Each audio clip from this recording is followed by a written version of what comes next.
Welcome to Lilybug's Library. My name is Linda. So I'm sitting in my comfy chair today because the light's coming from the window, and I thought, okay, well, this isn't a bad spot, and it's more comfortable than my kitchen chair. So I figured I'd do it from here today. So I've got three books to talk about. Two that I kind of was finishing up for March, and then one that is an arc for this month. So got through these three pretty quickly. Two of them were actually two were actually from Audible. So we'll talk about those in a moment. But first, we'll talk about the one that's the arc. So thank you to Book Sirens and to the author and publisher. And this one's called A Cat's Garden of Secrets. So it was really cute. I wasn't sure at first if it was going to be kind of too hokey, but I really enjoyed it. It was basically this woman who ends up going into the magical realm with her cat. And as they're going, she realizes that as she gets closer to this magical realm, she realizes that she can hear the cat talk to her and that she has been there before. She didn't remember until she got kind of into this mist of this magical realm, and she's starting towards a town, and all these memories start flooding back.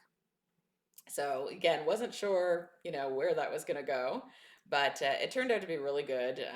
She was there because her grandmother had passed away, and her mother had already passed away in kind of normal reality.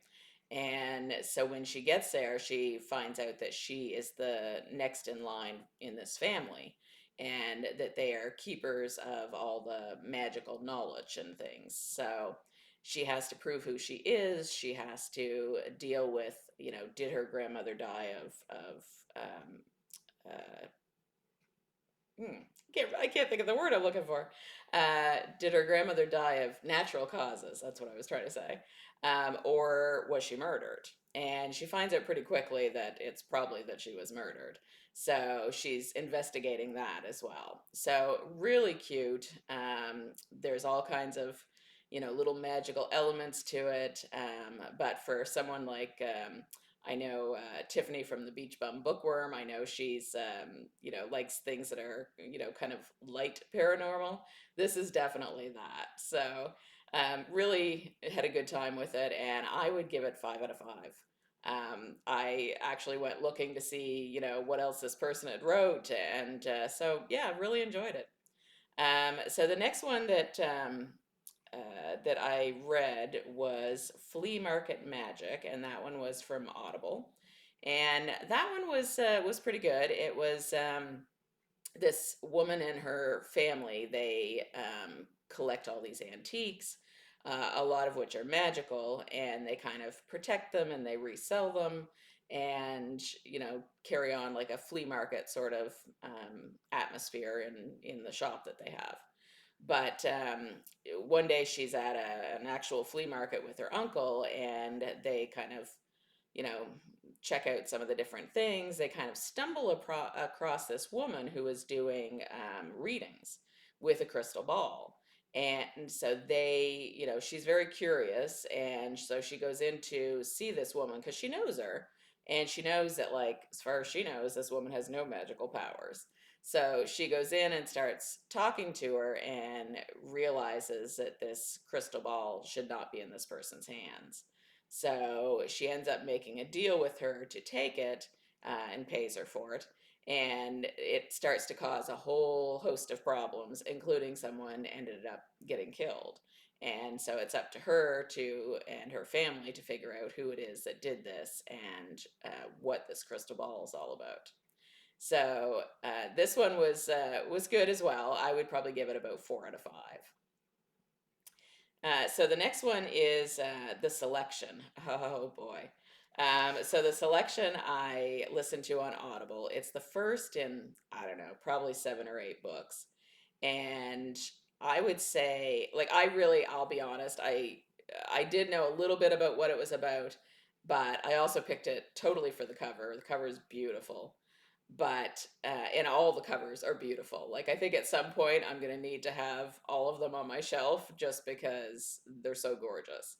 But the first one is it's very much kind of like Hunger Games meets Cinderella, I guess.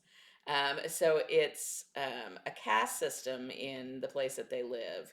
And so the lowest caste is like an eight, and then the highest goes up to one. And so the main character in the book, she is,